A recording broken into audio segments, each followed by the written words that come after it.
San Jose de Maipo is a popular place near the Andes Mountains, and it's visited by many tourists every year.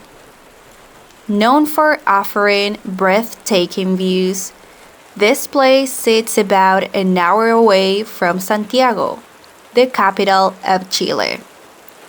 And it's precisely where the following tale comes from. So go get a blanket, something to drink, and buckle up, because we're about to start the second episode of the podcast. I'm Michelle, your host, and this is Chilean Spooky Tales.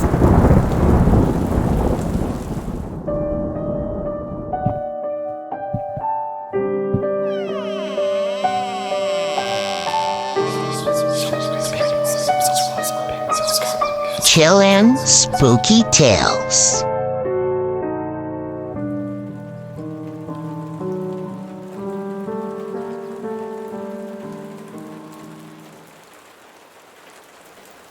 Half woman, half sheep. La calchona comes from the Mapudungun word calcha, which means to have matted and filthy hair. For those who don't know, Mapudungun is a language spoken by the Mapuche indigenous people in Chile. La calchona is a story with different versions, as of course most folktales. And whereas one of these versions was difficult to pinpoint to a place other than just the central region of Chile, the second one has its roots in San Jose de Maipo. La calchona was a woman who practiced white magic every night. Her family knew very little about this, so she would always try to go behind their backs. For this, she would wait until her children and husband fell asleep to sneak in and do what she liked the most: ointments and potions. After this, she would apply them all over her body to turn herself into a sheep and leave for the forests at night. One day, as she was preparing her potions, she forgot to make sure the children were asleep. So she covered herself with her ointments, turned into a sheep, and headed out for the night. The children, watching from behind what their mom had just done, didn't think twice and applied the ointment, turning themselves into a pair of foxes. The woman's husband woke up to the cries of the foxes and, furious at the situation, because at the time of the story it was known that women could practice witchcraft, he grabbed all the potions and threw them into a river. Later that night, when the calchona got home, she realized that the potions and her husband and children were gone. She couldn't find a way to turn herself into a human and was forced to remain a sheep for the rest of her life.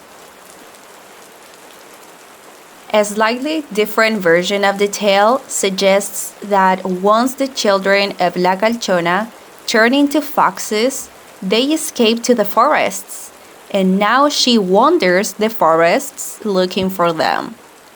Or that when she came home, she did find some potions, but they weren't enough to turn herself completely into a human.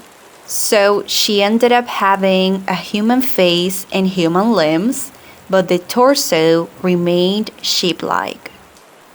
And when farmers hear a sheep bleating at night, they know it's her, seeking revenge or maybe just trying to find her children.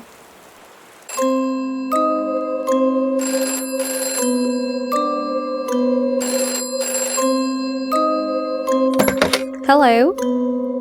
Follow us for more spooky tales.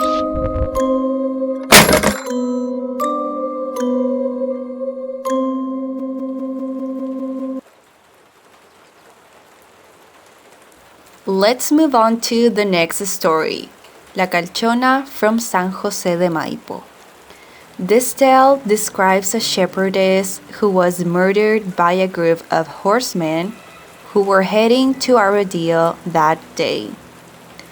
They wanted to hide the body, so they buried her under a willow. After that, people started to say that a woman appeared and tried to kill the horsemen passing by the area. She would make them fall off their horses as a way to avenge her death. Later on, the people living there figured it would be a good idea to erect a cross as a memorial at the site of the crime, so that the sightings of this woman would stop. But instead, this action only made things worse, since the sightings and attacks grew more violent. Eventually, the story took a turn when some archaeologists found the body of the woman, and they were able to verify that the body had indeed received several contusions, and that the characteristics of it kind of matched the Calchona story. After these findings, the sightings and attacks of La Calchona finally stopped. La Calchona is a story definitely worth sharing. In Chile, there are many stories about creatures turning into animals.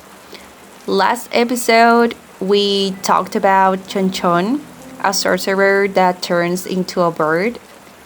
And I've also heard about a bipedal creature similar to a goat that allegedly appears in different regions. So, what are your thoughts on La Calchona? Have you ever had an encounter with her? Or do you know of anyone who's had an encounter with her? Let us know.